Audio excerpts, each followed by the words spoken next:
Dear students, surface കെമിസ്ട്രിയുടെ പുതിയൊരു ക്ലാസ്സിലേക്ക് സ്വാഗതം. കഴിഞ്ഞ ക്ലാസ്സിൽ നമ്മൾ സോളിഡ് കാറ്റലിസ്റ്റിന്റെ ക്യാരക്ടറിസ്റ്റിക് ഫീച്ചേഴ്സിനെ കുറിച്ചും ഷേപ്പ് സെലക്റ്റീവ് കറ്റാലിസിസിനെ കുറിച്ചുമാണ് പഠിച്ചത് അല്ലേ? ഇന്ന് നമ്മൾ പുതിയൊരു ടൈപ്പ് കറ്റാലിസിസിനെ കുറിച്ചാണ് പഠിക്കാൻ പോകുന്നത്, എൻസൈം കറ്റാലിസിസ്. നിങ്ങൾക്ക് എല്ലാവർക്കും പരിചയമുള്ള ഒരു കാര്യം തന്നെയാണ്, നിങ്ങൾ ബയോളജി ക്ലാസ്സുകളിലൊക്കെ പഠിച്ചിട്ടുണ്ടായിരിക്കും. എന്താണ് എൻസൈം കറ്റാലിസിസ് അല്ലെങ്കിൽ എന്താണ് എൻസൈം എന്ന് പറഞ്ഞു കഴിഞ്ഞാൽ നിങ്ങൾക്ക് എല്ലാവർക്കും പരിചയമുള്ള ഒരു ടേമാണ്.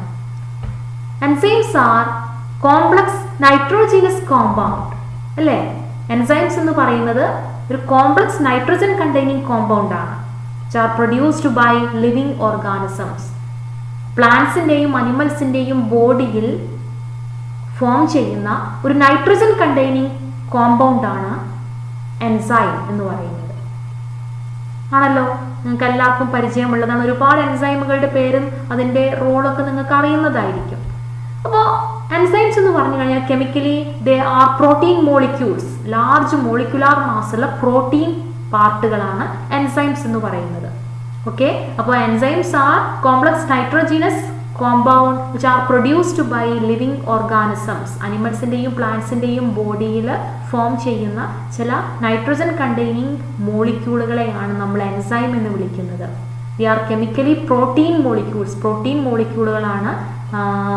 എന്താണ് അതിൻ്റെ റോൾ എന്ന് പറഞ്ഞു കഴിഞ്ഞാൽ, എന്താണ് അത് അനിമൽസിൻ്റെയും പ്ലാന്റ്സിൻ്റെയും ബോഡിയിൽ ചെയ്യുന്നത്? It catalyse many biological process. നമുക്ക് ഒരുപാട് എക്സാമ്പിളുകൾ അറിയാം.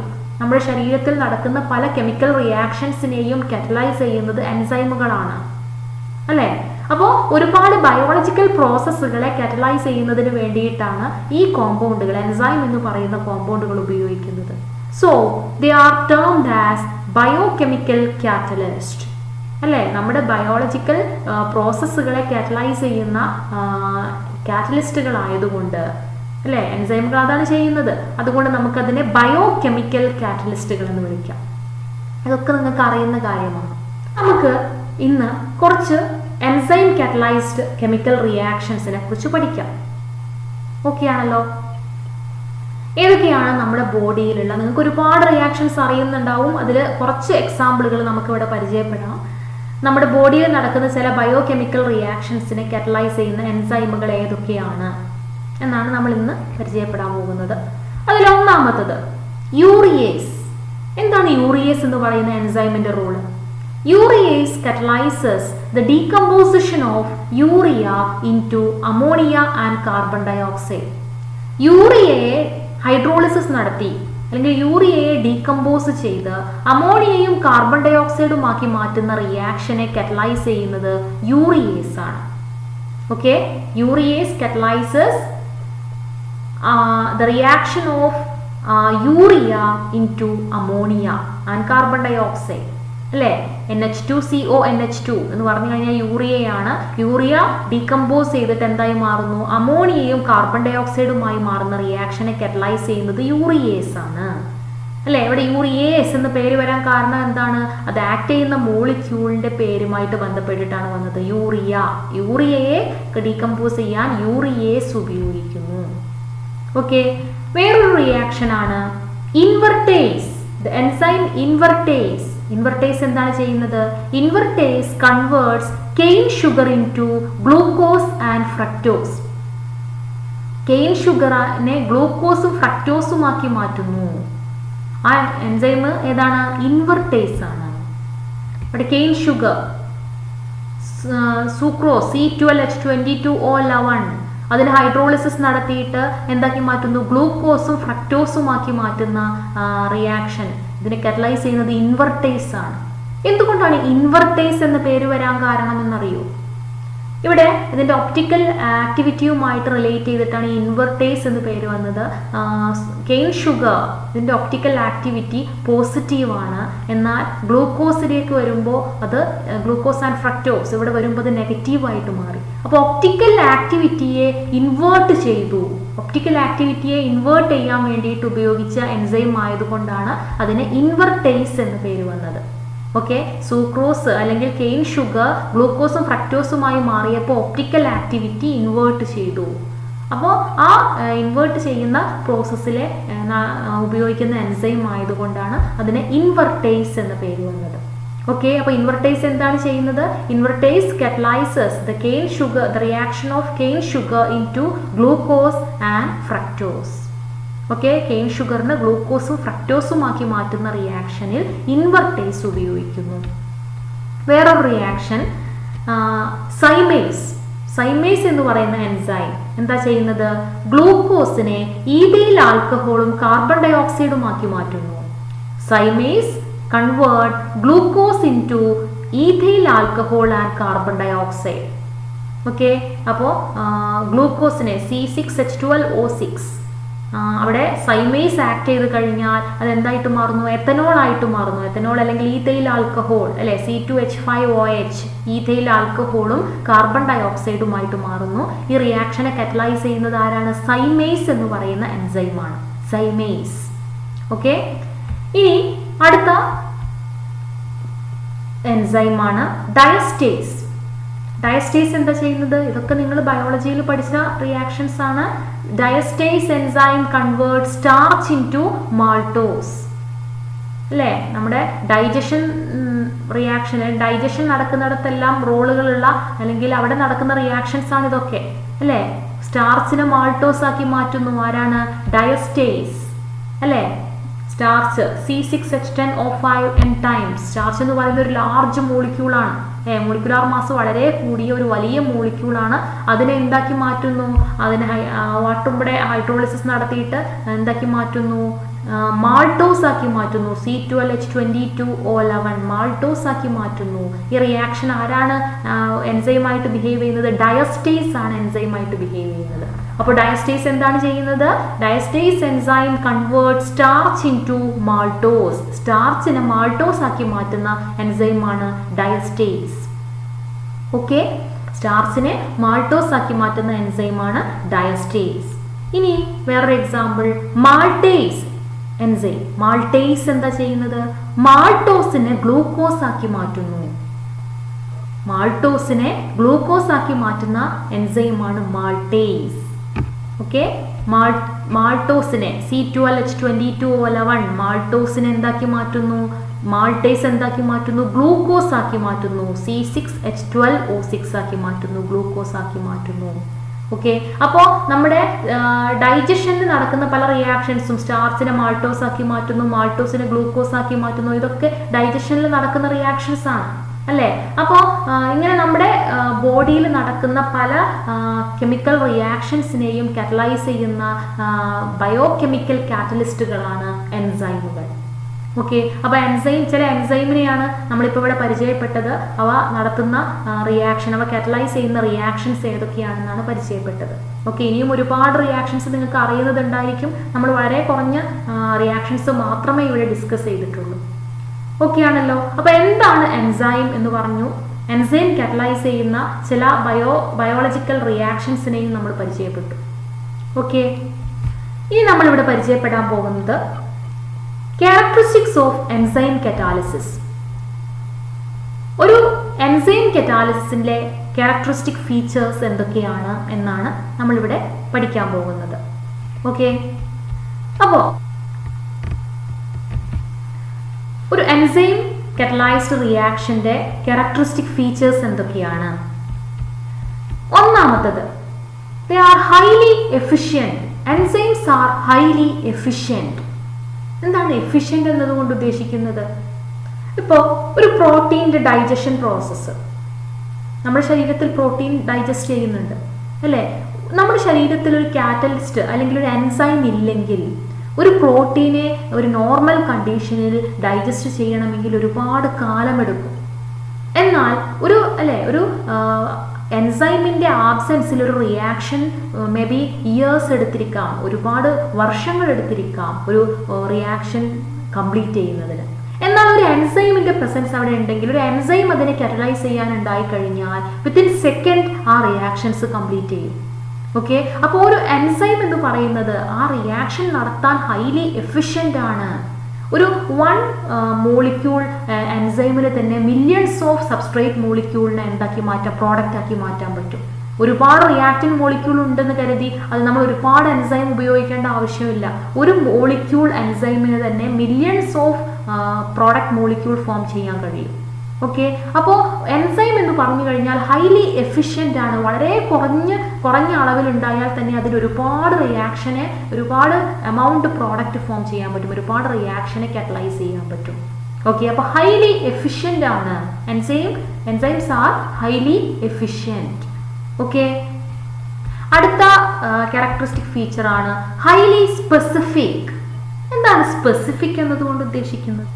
Highly specific. ഇപ്പോൾ നമ്മളൊരു എക്സാമ്പിൾ പഠിച്ചു. യൂറിയയെ അമോണിയയും കാർബൺ ഡൈ ഓക്സൈഡുമാക്കി മാറ്റുന്ന റിയാക്ഷൻ. യൂറിയയെ അമോണിയയും കാർബൺ ഡൈ ഓക്സൈഡുമാക്കി മാറ്റുന്ന റിയാക്ഷൻ. അവിടെ ആരെയാണ് അല്ലെങ്കിൽ ഏത് എൻസൈമിനെയാണ് നമ്മൾ യൂസ് ചെയ്തത്? യൂറിയേസ് ആണ് ഉപയോഗിച്ചത്, അല്ലേ? യൂറിയേസിന് എന്ത് ചെയ്യാൻ പറ്റും? അമോണിയയും കാർബൺ ഡൈ ഓക്സൈഡും ഫോം ചെയ്യാൻ പറ്റും. യൂറിയയിൽ നിന്ന് അമോണിയയും കാർബൺ ഡൈ ഓക്സൈഡും ഫോം ചെയ്യാൻ പറ്റുന്നു യൂറിയേസിന്. എന്നാൽ അതിന് വേറെ ഒരു അമൈഡിനെ കൺവേർട്ട് ചെയ്യാൻ പറ്റില്ല. യൂറിയ എന്ന് പറയുന്ന റിയാക്റ്റിംഗ് മോളിക്യൂളിൽ മാത്രമേ യൂറിയേസിന് റിയാക്ട് ചെയ്യാൻ പറ്റുള്ളൂ. വേറെ ഒരു റിയാക്ഷനെയും കാറ്റലൈസ് ചെയ്യാൻ യൂറിയേസ് ഉപയോഗിക്കാൻ പറ്റില്ല. ഓക്കെ, ഒരു കാറ്റലിറ്റിക് ആക്ടിവിറ്റി ഉണ്ടെന്ന് കരുതി ഒരു പെർട്ടിക്കുലർ റിയാക്ഷനെ കാറ്റലൈസ് ചെയ്യാൻ ഉപയോഗിക്കുന്ന എൻസൈമിന് വേറെ ഒരു റിയാക്ഷനെയും കാറ്റലൈസ് ചെയ്യാൻ പറ്റില്ല. ആ റിയാക്ഷനിൽ മാത്രമേ ഉപയോഗിക്കാൻ പറ്റുള്ളൂ. അതാണ് എൻസൈംസ് ആർ ഹൈലി സ്പെസിഫിക് എന്ന് പറയുന്നത്. ഒരു റിയാക്ഷനെ കാറ്റലൈസ് ചെയ്യുന്നപ്പോൾ മാൾട്ടേസ് എന്താ ചെയ്യുന്നത്? മാൾട്ടോസിനെ ഗ്ലൂക്കോസ് ആക്കി മാറ്റുന്നു. ആ ഒരു റിയാക്ഷനിൽ മാത്രമേ നമുക്ക് ആ എൻസൈമിനെ ഉപയോഗിക്കാൻ പറ്റുള്ളൂ. വേറെ ഒരു റിയാക്ഷനിലും മാൾട്ടേസ് എൻസൈമിനെ ഉപയോഗിക്കാൻ പറ്റില്ല. അപ്പോൾ ഹൈലി സ്പെസിഫിക് എന്നതുകൊണ്ട് ഉദ്ദേശിക്കുന്നത് അതാണ്, ഒരു പെർട്ടിക്കുലർ റിയാക്ഷനിൽ യൂസ് ചെയ്യുന്ന എൻസൈമിനെ നമുക്ക് വേറൊരു റിയാക്ഷനിൽ ഉപയോഗിക്കാൻ പറ്റില്ല. ആ ഒരു റിയാക്ഷനെ കാറ്റലൈസ് ചെയ്യാൻ മാത്രമേ നമുക്ക് ഉപയോഗിക്കാൻ പറ്റുള്ളൂ. അപ്പോൾ നമുക്ക് പറയാം enzymes are highly specific. Okay, ഇനി അടുത്ത ക്യാരക്ടറിസ്റ്റിക് ഫീച്ചർ ആണ് highly active at optimum temperature. ഒരു പെർട്ടിക്കുലർ ടെമ്പറേച്ചറിൽ ആണ് ഈ എൻസൈംസ് ആക്റ്റീവ് ആകുന്നത്, എൻസൈം കാറ്റലൈസ്ഡ് റിയാക്ഷൻസ് നടക്കുന്നത്. ഏകദേശം 298 to 310 കെൽവിനിലാണ്. ആ ടെമ്പറേച്ചറിൻ്റെക്കാളും കൂടുതലായാലും അതിനേക്കാളും കുറഞ്ഞാലും ഇതിൻ്റെ ആക്ടിവിറ്റി വളരെ കുറവായിരിക്കും. ഇപ്പോൾ 310 കെൽവിൻ എന്ന് പറയുന്നത് നമ്മുടെ ബോഡി ടെമ്പറേച്ചർ, നമ്മുടെ മനുഷ്യരുടെ ശരീരത്തിൻ്റെ ടെമ്പറേച്ചർ എന്ന് പറയുന്നത് 310 കെൽവിനാണ്. അതുകൊണ്ട് തന്നെ നമ്മുടെ ബോഡി ഒരു എൻസൈമിന് ആക്റ്റീവായിട്ട് റിയാക്ഷൻ നടത്താൻ പറ്റിയ ഒരു ടെമ്പറേച്ചർ കണ്ടീഷനാണ് നമ്മുടെ ബോഡിയിലുള്ളത്. ഓക്കെ, അപ്പോൾ 298 to 310 കെൽവിൻ എന്ന് പറയുന്ന ഈ ടെമ്പറേച്ചറിലാണ് എൻസൈം ആക്ടിവിറ്റി വളരെ കൂടുതലായിരിക്കുന്നത്. അപ്പോൾ highly active at optimum temperature 298 to 310 kelvin. അതുപോലെ അടുത്ത ഫീച്ചറാണ് highly active at optimum pH. ഒരു പെർട്ടിക്കുലർ pHൽ മാത്രമാണ് അതിൻ്റെ ആക്ടിവിറ്റി കൂടുന്നത്. 5 to 7 ആ ഒരു മീഡിയത്തിൽ മാത്രമേ അതിൻ്റെ കാറ്റലിറ്റിക് ആക്ടിവിറ്റി കൂടുന്നുള്ളൂ, അതിൻ്റെ ആക്ടിവിറ്റി കാണിക്കുന്നുള്ളൂ. ഓക്കെ, അപ്പോൾ 5 to 7 ആ pH റേഞ്ചിൽ മാത്രമേ എൻസൈം കാറ്റലൈസ്ഡ് റിയാക്ഷൻസ് നടക്കുന്നുള്ളൂ. അടുത്ത ക്യാരക്ടറിസ്റ്റിക് ഫീച്ചർ ആണ് increasing activity in presence of activators and coenzymes. നമ്മൾ ഒരു കാറ്റലിസിസ് പഠിച്ചു, അല്ലേ? അവിടെയുമുണ്ട് കാറ്റലിസ്റ്റിനെ ആക്ടിവേറ്റ് ചെയ്യിക്കുന്ന, കാറ്റലിസ്റ്റിന്റെ റിയാക്ഷനെ എൻഹാൻസ് ചെയ്യുന്ന ചില സബ്സ്റ്റൻസുകൾ. ഇവിടെ എൻസൈമിന്റെ കേസിലും അങ്ങനെ തന്നെയാണ്. എൻസൈം കാറ്റലൈസ്ഡ് റിയാക്ഷൻ ചില പ്രത്യേക സബ്സ്റ്റൻസിന്റെ പ്രസൻസിൽ അതിന്റെ ആക്ടിവിറ്റി ഇൻക്രീസ് ചെയ്യിക്കുന്നു. അങ്ങനെയുള്ള സബ്സ്റ്റൻസിന് പറയുന്ന പേരാണ് കോ എൻസൈംസ്. എൻസൈം കാറ്റലൈസ്ഡ് റിയാക്ഷൻ എന്ത് ചെയ്യുന്നു? അതിന്റെ ആക്ടിവിറ്റി ചില സബ്സ്റ്റൻസിന്റെ പ്രസൻസിൽ ഇൻക്രീസ് ചെയ്യിക്കുന്നു. അങ്ങനെയുള്ള സബ്സ്റ്റൻസിന് നമുക്ക് കോ എൻസൈംസ് എന്ന് പറയാം. കോ എൻസൈംസ് എന്ന് പറഞ്ഞു കഴിഞ്ഞാൽ ചില നോൺ പ്രോട്ടീൻ പാർട്സുകളാണ്, ചിലപ്പോൾ വിറ്റാമിൻസ് ആയിരിക്കും, അങ്ങനെയുള്ള ചില സബ്സ്റ്റൻസുകളായിരിക്കും. ഈ സബ്സ്റ്റൻസ് എൻസൈമിന്റെ കൂടെ എന്ത് ചെയ്യുന്നു? എൻസൈമിന്റെ കൂടെ നിന്ന് കഴിഞ്ഞാൽ ആ എൻസൈമിന്റെ കാറ്റലിറ്റിക് ആക്ടിവിറ്റി ഇൻക്രീസ് ചെയ്യുന്നു. ഓക്കെ ആണല്ലോ? അപ്പോൾ കോഎൻസൈം പോലെയുള്ള വേറെ സബ്സ്റ്റൻസ് ആണ് ആക്ടിവേറ്റേഴ്സ്. ആക്ടിവേറ്റേഴ്സ് എന്ന് പറയുന്നത് സാധാരണ മെറ്റൽ അയോൺസ് ആണ്. Na+, Mn2+, CO2+, Cu2+, അങ്ങനെയുള്ള മെറ്റൽ അയോണുകളെയാണ് ആക്ടിവേറ്റേഴ്സ് ആയിട്ട് സാധാരണ കണ്ടുവരുന്നത്. ആക്ടിവേറ്റേഴ്സും ചെയ്യുന്നത് എന്താണ്? എൻസൈമിന്റെ ആക്ടിവിറ്റിയെ ഇൻക്രീസ് ചെയ്യിക്കുകയാണ് ചെയ്യുന്നത്. അവ എന്ത് ചെയ്യുന്നു? ഈ എൻസൈം മോളിക്യൂളുമായിട്ടൊരു വീക്ക് ബോണ്ട് ഫോം ചെയ്യുകയും അതിലൂടെ ആ വീക്ക് ബോണ്ട് ഫോർമേഷനിലൂടെ അതിൻ്റെ ആക്ടിവിറ്റിയെ ഇൻക്രീസ് ചെയ്യിക്കുകയും ചെയ്യുന്നു ആക്ടിവേറ്റേഴ്സ്. ഇപ്പോൾ ഒരു എക്സാമ്പിൾ ആണ് അമിലേസ്. അമിലേസിൻ്റെ ആക്ടിവിറ്റി സോഡിയം അയോണിൻ്റെ പ്രസൻസിൽ ഇൻക്രീസ് ചെയ്യുന്നു. ഓക്കെ, അപ്പോൾ ആക്ടിവേറ്റേഴ്സിന് ഒരു എക്സാമ്പിൾ ആണ് Na+ അയോൺ. Na+ അയോൺ എന്ത് ചെയ്യുന്നു? ഇപ്പോൾ നമ്മളിപ്പോൾ പഠിച്ച അമിലേസ് എന്ന് പറയുന്ന എൻസൈമിൻ്റെ കേസിലാണെങ്കിൽ Na+ അയോൺ അമിലേസുമായിട്ട് ഒരു വീക്ക് ബോണ്ട് ഫോം ചെയ്യുകയും അമിലേസിൻ്റെ കാറ്റലിറ്റിക് ആക്ടിവിറ്റിയെ ഇൻക്രീസ് ചെയ്യുകയും ചെയ്യുന്നു.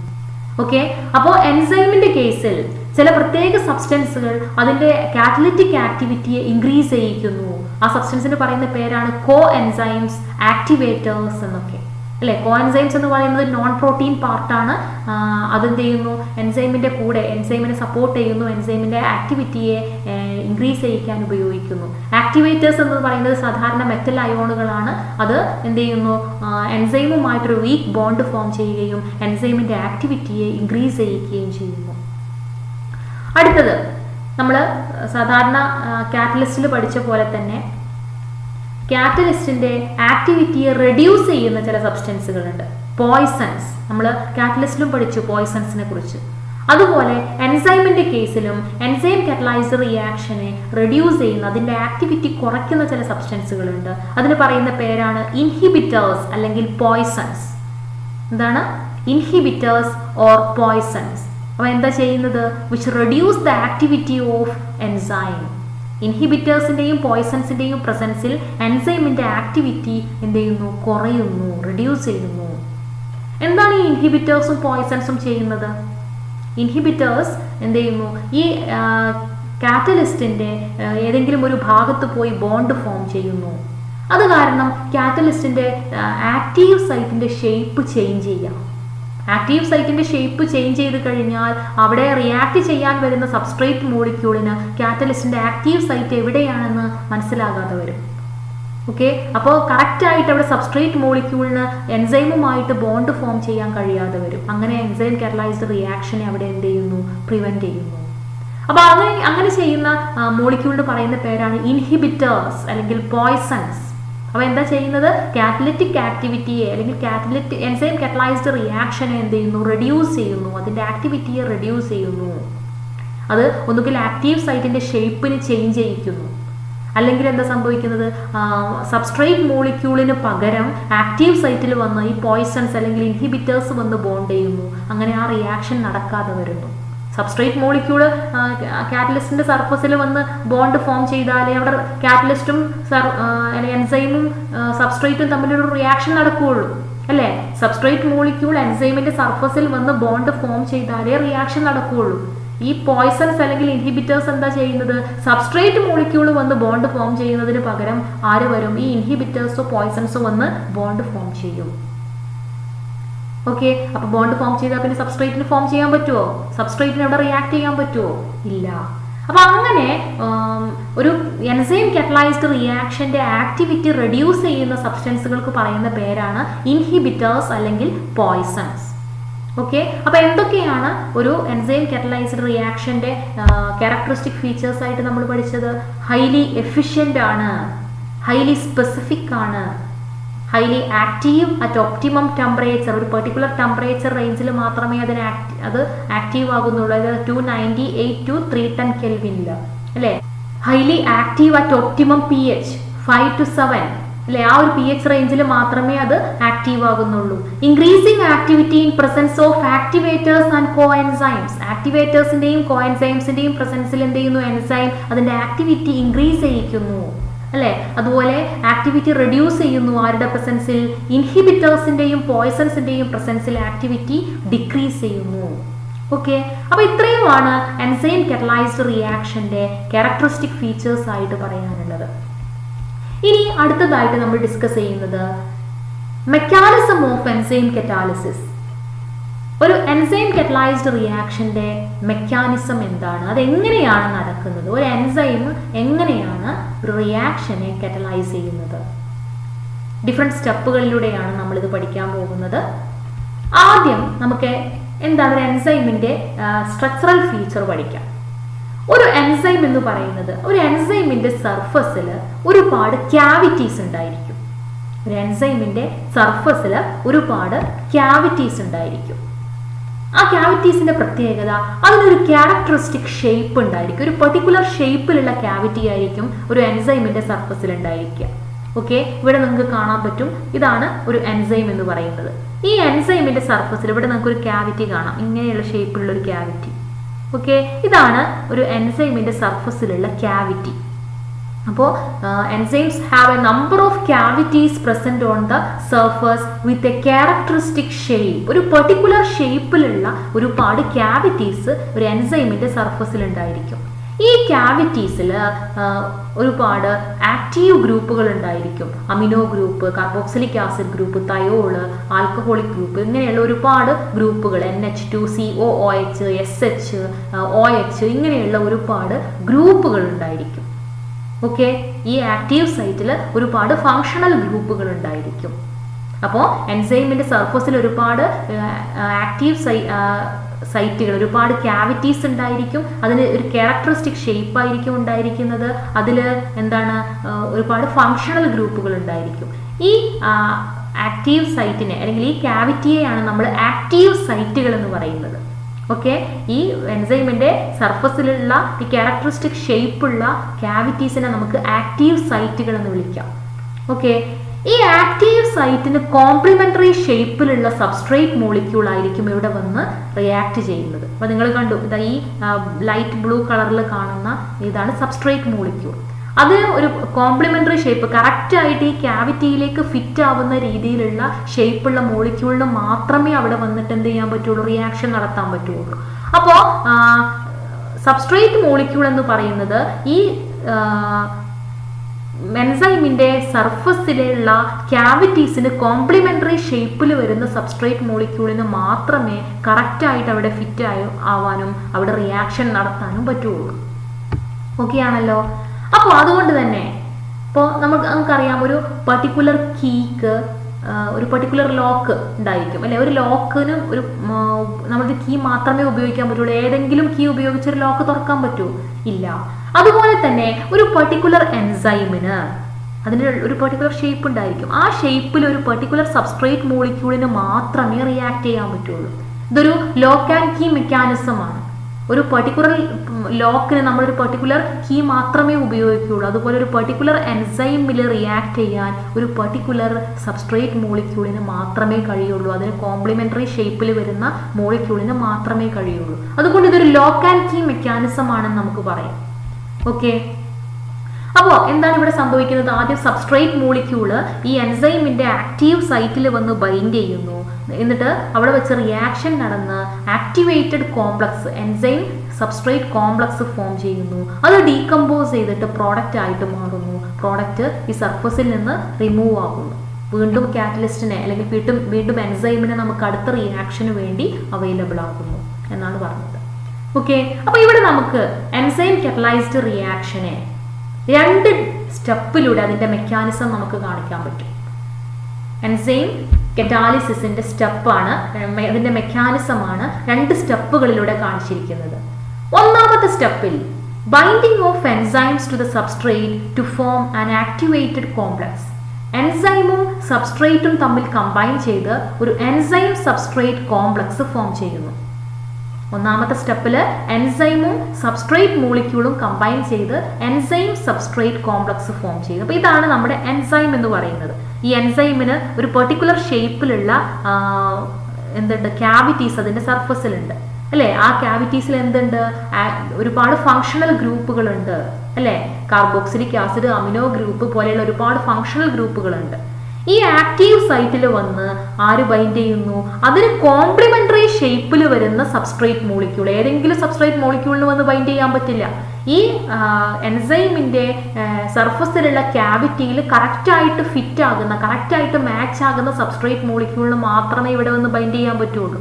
അപ്പോൾ അങ്ങനെയുള്ള സബ്സ്ട്രേറ്റ്, അതിന് കോംപ്ലിമെന്ററി ഷേപ്പിൽ വരുന്ന റിയാക്ടൻ മോളിക്യൂള് എന്ത് ചെയ്യുന്നു? ഇതിന്റെ സർഫസിൽ വന്ന് ബൈൻഡ് ചെയ്യുന്നു.